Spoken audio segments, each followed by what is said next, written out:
ഇവിടെ സോഷ്യലിസ്റ്റ് വ്യവസ്ഥയുണ്ട്, ക്യാപിറ്റലിസം ഉണ്ട്, പലതുമുണ്ട്. പക്ഷെ അവർക്കൊന്നും പരിചയമില്ലാത്ത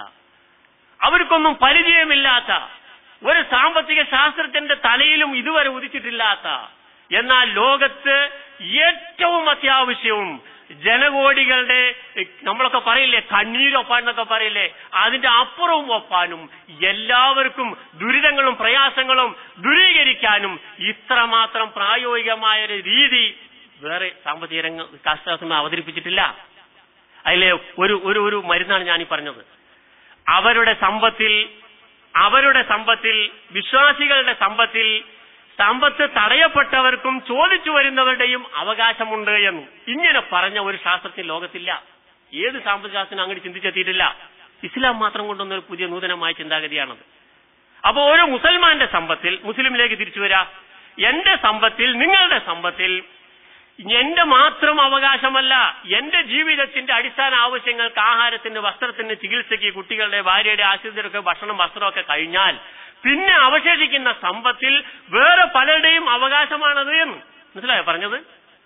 അപ്പുറത്ത് കൂരയിൽ താമസിക്കുന്ന പട്ടിണി പാവങ്ങളുടെ അവകാശം എന്റെ കയ്യിലുണ്ട്, അനാഥകളുടെ അവകാശം എന്റെ കയ്യിലുണ്ട്, വിധവകളുടെ അവകാശം എന്റെ കയ്യിലുണ്ട്, മിസ്കീന്മാരുടെയും ഫുക്കറാക്കളുടെയും കടം കൊണ്ട് വലയുന്നവരുടെയും ഒരുപാട് പ്രയാസങ്ങൾ അനുഭവിക്കുന്ന നാട്ടിലെയും അയൽവക്കത്തെയും നമ്മുടെ സമുദായത്തിലെയും ഒരുപാട് ആൾക്കാർക്ക് അള്ളാഹു അലോട്ട് ചെയ്ത അനുവദിച്ച സമ്പത്ത് മുഴുവനും എന്റെ കയ്യിലുണ്ട് എന്ന ബോധം ഒരു വിശ്വാസിക്കുണ്ടാവണം. ഇതിന്റെ എപ്പോഴാണ് ഉണ്ടാവുക? അങ്ങനെ വരുന്നുണ്ടോ നമുക്ക്? എന്റെ സമ്പത്തിൽ ഒരുപാട് അവകാശികളുണ്ട്. ഇപ്പൊ നമുക്ക് പിന്നെ ഒരു പൊതു കിണർ ഒരു സർക്കാർ അംഗീകരിച്ചെന്നു നോക്കിയാൽ, ഉദാഹരണം പറയാനൊന്നും സമയമില്ല, പൊതു കിണർ കുഴിച്ചെന്നു നോക്കിയാൽ സർക്കാർ, ഒരു പഞ്ചായത്ത് നമ്മുടെ തൊട്ടടുത്താണ്, ആ പൊതു കിണർ ആ വില്ലേജിലെ മുഴുവൻ ആൾക്കാർക്കും വെള്ളം കോരാൻ സർക്കാർ അനുവദിച്ചതാണ് എന്ന് പറഞ്ഞ് അനുവദിച്ചു തന്നാൽ, എനിക്ക് എന്റെ സ്വാധീനം ഉപയോഗിച്ച് ഞാൻ അവിടുത്തെ ശക്തനായ സ്വാധീനം ചെലുത്താൻ പറ്റുന്ന ഒരു നേതാവാണ്, കാശുകാരനാണെങ്കിൽ ഞാൻ എന്റെ മതിലാ കിണറ്റും കൂടി വളച്ചു കെട്ടിയിട്ട് ഞാൻ സ്വന്താക്കിയിട്ട് പുകണ്ട അവിടെ നിന്ന് പറഞ്ഞാൽ ഇത് ന്യായമാണോ? ഈ ചെയ്തത് നീതിയാണോ? എളുപ്പം മനസ്സിലാവും. അല്ല. നമ്മളെ കേരളീയ ശൈലി അനുസരിച്ച്, നമ്മുടെ രാഷ്ട്രീയത്തിന്റെയും വളർന്നു വന്ന ജനാധിപത്യത്തിന്റെയും ദൂഷ്യഫലം അനുസരിച്ച് അവിടെ നമ്മൾ ധർണ നടത്തും, ഖരാവോ നടത്തും, എല്ലാം ചെയ്യും, വഴി തടയും, കല്ലേറും, എല്ലാം ചെയ്യും, അല്ലേ? എന്നാ നമ്മളെ തന്നെ തടയുകയും കല്ലേറ് നടത്തുകയും ധർണ ചെയ്യേണ്ട സമയം കഴിഞ്ഞുപോയി സക്കാത്തിന്റെ കാര്യത്തിൽ. മനസ്സിലായെങ്കിൽ നമ്മളുടെ ഭക്ഷണം, നമ്മളുടെ ആഹാരം, നമ്മളുടെ ചികിത്സ, മക്കളുടെ, ഭാര്യയുടെ, ആശ്രിതരുടെ കഴിച്ച് ബാക്കി സമ്പത്തുണ്ടോ? ആ സമ്പത്ത് എന്റെ മാത്രമല്ല എന്നും നാട്ടിലെ പാവപ്പെട്ടവർക്കൊക്കെ അതിൽ പങ്കുണ്ട്, അവകാശമുണ്ട് എന്ന് പേടിക്കുകയും അത് കൊടുക്കാതെ ഞാൻ സൂക്ഷിച്ചു വെച്ചാൽ ഈ കിണർ സ്വന്തമാക്കിയവന്റെ അവസ്ഥ പോലെ, പൊതുജനങ്ങളുടെ കിണർ സ്വന്തമാക്കി വളച്ചു കെട്ടിയ അനീതി ചെയ്ത അക്രമകാരിയുടെ അവസ്ഥ പോലെ പടച്ചവന്റെ മുന്നിൽ ഞാൻ ഏറ്റവും വലിയ സാമ്പത്തിക കുറ്റവാളിയായി പിടിക്കപ്പെടുമെന്ന പേടി ഒരു വിശ്വാസി അലട്ടിക്കൊണ്ടിരിക്കണം. സക്കാത്ത് തന്നെ വരും, പുറത്തു വരും, കണക്ക് തന്നെ പുറത്തു വരും, അല്ലെങ്കിൽ കണക്ക് വരൂല. ഇസ്ലാം വളർത്തിയ ചിന്താഗതിയാണ്. അപ്പോ എന്തിന് സക്കാത്ത് കൊടുക്കണം ചോദിച്ചാൽ, അന്യരുടെ അവകാശം, ആ കറ നമ്മൾ അനുഭവിക്കാൻ പാടില്ല, നമ്മളുടെ മക്കൾ അനുഭവിക്കാൻ പാടില്ല. അതാത് സമയത്ത് അത് തീർത്തുകൊണ്ടേയിരിക്കണം. സക്കാത്ത് കൊടുത്താൽ ഉണ്ടാകുന്ന മറ്റൊന്നാണ്. പിന്നെയോ നബി സല്ലല്ലാഹു അലൈഹി വസല്ലമയുടെ സക്കാത്ത്, ഇതിപ്പോ സംഘടിതമായ സക്കാത്തിന്റെ കാര്യം വിശദീകരിക്കുമ്പോൾ പറയേണ്ട ഒരു സൂക്തമാണ്. നിങ്ങൾ കേട്ടിട്ടുണ്ടാവും, ഖുദ് മിൻ അംവാലിഹിം സ്വദഖത്തൻ തുതഹിറുഹും വതുസക്കീഹിം ബിഹാ വസല്ലി അലൈഹിം ഇന്ന സ്വലാത്തക സകനുൻ ലഹും വല്ലാഹു സമീഉൻ അലീം. ഖുദ് മിൻ അംവാലിഹിം സ്വദഖത്തൻ, സക്കാത്ത് കൊടുക്കാത്ത ആൾക്കാരിൽ നിന്ന് പിടിച്ചെടുക്കാനാ പറയണത്. ഖുദ് മിൻ അംവാലിഹിം സ്വദഖത്തൻ, അവരുടെ സമ്പത്തിൽ നിങ്ങൾ സക്കാത്ത് പിടിച്ചെടുക്കണം.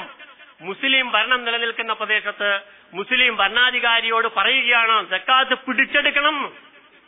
അത് ആ വിഷയം വിശദമായി പറയുമ്പോൾ ഞാൻ കൂടുതൽ പറയാം. ഇപ്പോ ഉദ്ദേശ കാര്യത്തിലേക്ക് മാത്രം കൊണ്ടുപോകാൻ. എന്നിട്ട് എന്താ പറഞ്ഞറിയോ? സക്കാത്ത് പിടിച്ചെടുത്തിട്ട് എന്തിനാണ് സക്കാത്ത്? അതുകൊണ്ടുണ്ടാവുന്നത് എന്താണ്? നമ്മുടെ കയ്യിലെ കാശ് നഷ്ടപ്പെടുക എന്നത് മാത്രം ചിന്തിച്ചുകൊണ്ടിരിക്കുന്ന മുസ്ലിം സാധാരണക്കാരോട് അങ്ങനെയല്ല. സക്കാത്ത് കൊടുത്താൽ നേരത്തെ പറഞ്ഞ രണ്ട് കാര്യങ്ങൾക്ക് പുറമെ തുതഹിറുഹും വതുസക്കീഹിം ബിഹാ, ഇതാണ് സക്കാത്ത് കൊടുത്താൽ ഉണ്ടാവുന്ന നേട്ടമായിട്ട് ഖുർആൻ എടുത്തു പറഞ്ഞത്. തുതഹിറുഹും വതുസക്കീഹിം ബിഹാ, സക്കാത്ത് കൊടുക്കുന്നവനെ സംബന്ധിച്ചിടത്തോളം അവന്റെ സാമ്പത്തികമായ ശുദ്ധീകരണം അവിടെ നടക്കുന്നു, മാനസികമായ സംസ്കരണം അവിടെ നടക്കുന്നു. രണ്ട് രംഗത്ത് രണ്ട് നേട്ടങ്ങളാണ് അവിടെ നടക്കുന്നത്. മാനസികമായ സംസ്കരണം, ശുദ്ധീകരണം എന്ന് പറഞ്ഞാൽ എന്താണ്? സാധാരണക്കാരനായ ഒരു മനുഷ്യനെ സംബന്ധിച്ചിടത്തോളം സ്വാർത്ഥത, പിശുക്ക്, സ്വാർത്ഥത, പിശുക്ക്, ചൂഷണ മനസ്ഥിതി, കാശുണ്ടാക്കാനുള്ള അഭിവാഞ്ച, ഇതിൽ ഒതുങ്ങി നിൽക്കുകയാണ് സാധാരണ മനുഷ്യന്റെ മനസ്സ്. ഇതിൽ നിന്ന് മനസ്സിനെ മാറ്റി സ്വാർത്ഥതയില്ലാത്ത, ചൂഷണ മനസ്ഥിതിയില്ലാത്ത, അതുപോലെ തന്നെ പിടിച്ചു പറിച്ച് സ്വന്തമാക്കാന്നുള്ള ചിന്താഗതിയില്ലാത്ത മനസ്സൊക്കെ മാറ്റി ആ മനസ്സിനെ കാരുണ്യമുള്ള മനസ്സാക്കുകയും സഹായ മനസ്കതയുള്ള മനസ്സാക്കുകയും ആൾക്കാർക്ക് സഹായം ചെയ്യാനുള്ള ചിന്താഗതി, അങ്ങോട്ട് ജനങ്ങൾക്ക് ഉപകാരം ചെയ്യുന്ന ഒരു ഔദാര്യവാന്റെ മനസ്സിലേക്ക് ഇവന്റെ മനസ്സിനെ മാറ്റുകയാണ് ഈ സക്കാത്തിലോട്ട് ഉണ്ടാവുന്നത്. മനസ്സിലായെങ്കിൽ മനസ്സിന്റെ സംസ്കരണം എന്ന് പറഞ്ഞാൽ അവിടെ നടന്നുകൊണ്ടിരിക്കുന്നത് അതാണ്. പടച്ചവനോടുള്ള ഭക്തി വർദ്ധിക്കണോ, ഈമാൻ വർദ്ധിക്കണോ, ഈമാന്റെ പ്രഭ ഹൃദയത്തിൽ വർദ്ധിക്കണോ, അത് നമ്മൾ അറിയാതെ നടന്നുകൊണ്ടിരിക്കും. ഇതൊക്കെ സക്കാത്ത് കൊണ്ടുണ്ടാവുന്നതാണ്.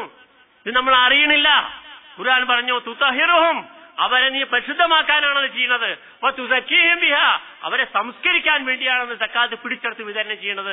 അപ്പൊ സക്കാത്ത് ഒരാൾ കൊടുക്കാൻ തയ്യാറായാൽ അവന്റെ തഖ്വ വർദ്ധിക്കുന്നു, ഈമാൻ വർദ്ധിക്കുന്നു, ഈമാന്റെ വെളിച്ചം നൂറ് അവന്റെ ഹൃദയം വിശാലമാകുന്നു, അവന്റെ മനസ്സ് കാരുണ്യമുള്ള മനസ്സാകുന്നു, സഹോദര ചിന്ത വളരുന്നു, സഹകരണ മനോഭാവം വളരുന്നു, പിശുക്കില്ലാതാവുന്നു, ചൂഷണ മനസ്ഥിതി ഇല്ലാതാവുന്നു, സ്വാർത്ഥത ഇല്ലാതാവുന്നു.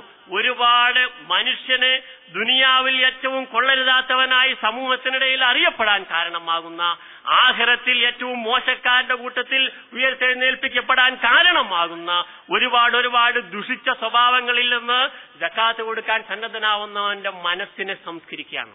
മനസ്സിലായി? എനിക്ക് ചില്ലറ കാര്യമില്ലാതെ വെറുതെ ഉണ്ടാവില്ല അത്. അതുപോലെ തന്നെ സാമ്പത്തികമായ സ്ഥിരീകരണം, സമ്പത്തിന്റെ വളർച്ച രണ്ട് രീതിയിലാണ് നടക്കുന്നത്. സമ്പത്ത് സക്കാത്ത് കൊടുക്കുമ്പോൾ അവിടെ ഉണ്ടാവുന്നത്, സക്കാത്തിലൂടെ അവന്റെ സമ്പത്ത് പരിശുദ്ധമാവുകയാണ്. നിങ്ങളറിയോ, സമ്പത്തിന്റെ കാര്യം നമുക്കൊക്കെ ചില കാര്യങ്ങളിൽ ഇസ്ലാമിന്റെ ഒന്നും അറിയില്ല എന്നാണ് സമ്പത്തിന്റെ കാര്യത്തിൽ പറയാനുള്ളത്. സമ്പത്തിന്റെ കാര്യത്തിൽ അള്ളാഹു റബ്ബിക ഖൈറും വഅബ്ക, സൂറത്ത് താഹയിലുള്ള ഒരു വചനം അങ്ങനെ നോക്കി, നിന്റെ റബ്ബ് നിനക്ക് തന്ന റിസ്ക്കാണ് ഖൈറ് വഅബ്ക. പദം നിങ്ങൾ നോക്കി, ഏറ്റവും ഖൈറും അവശേഷിക്കുന്നതും അതാണെന്നാണ്. ഇത് കുറെ വിശദീകരിക്കേണ്ട വിഷയമാണ്. ഞാൻ പറഞ്ഞു വരുന്നത്, സമ്പത്തിന്റെ കാര്യത്തിൽ നമ്മളുടെ കാഴ്ചപ്പാട് ശരിയല്ല. നമ്മൾ സക്കാത്ത് കൊടുക്കുമ്പോൾ ആ സക്കാത്തിന്റെ 1 ലക്ഷം സക്കാത്ത് കൊടുക്കേണ്ടി വന്നാൽ അത് കുറഞ്ഞു പോയല്ലോ എന്ന് പേടിക്കുന്ന വിശ്വാസി, അവൻ ഏറ്റവും ദുർബലമായ വിശ്വാസത്തെയാണ് നിലകൊള്ളുന്നത്. ഞാൻ പറഞ്ഞില്ല, തകർന്നു പോയ തൂണിന്റെ ഒരു അവസ്ഥയാണ് അവന്റെ മനസ്സിലുള്ളത്. അവന്റെ ഇസ്ലാം ഭദ്രമല്ല, ഏത് സമയവും പൊളിഞ്ഞു വീഴാവുന്ന അവസ്ഥയാണ്. സക്കാത്ത് കൊടുത്തു കഴിഞ്ഞാൽ അള്ളാഹുവിന്റെ അടുത്ത് ആ സമ്പത്ത് വർദ്ധിക്കാൻ അത് കാരണമാവുമെന്ന് ഇസ്ലാം പറയുന്നു. സക്കാത്ത് കൊടുത്താൽ, സക്കാത്ത് എന്ന പദത്തിന്റെ അർത്ഥം തന്നെ നുമുവ് എന്നാണ് അറബിയിൽ. നുമുവ് എന്ന് പറഞ്ഞാൽ വളർച്ച എന്നാണ്. സക്കാത്ത് കൊടുത്താൽ തളർച്ചയല്ല, നഷ്ടമല്ല. സക്കാത്ത് കൊടുക്കുന്തോറും സമ്പത്തിൽ വളർച്ചയുണ്ടാവുന്നു. എന്തേ സംശയം? എന്തിനാ പേടിക്കണം? ആരാണ് സമ്പത്തിന് വളർച്ച തരേണ്ടവൻ? ആരാണ് സമ്പത്ത് വിശാലമാക്കി തരേണ്ടവൻ? അള്ളാഹു. ഇപ്പോഴുള്ള സമ്പത്ത് തന്നവൻ ആരാണ്? അള്ളാഹു. ആ അള്ളാഹു ഇഷ്ടപ്പെടുന്ന രീതിയിൽ കൊടുത്താലാണോ വീണ്ടും തരിക? അത് കൊടുക്കാതെ പിശുക്കി വെച്ചാലാണോ തരിക? നിങ്ങൾ പറയും.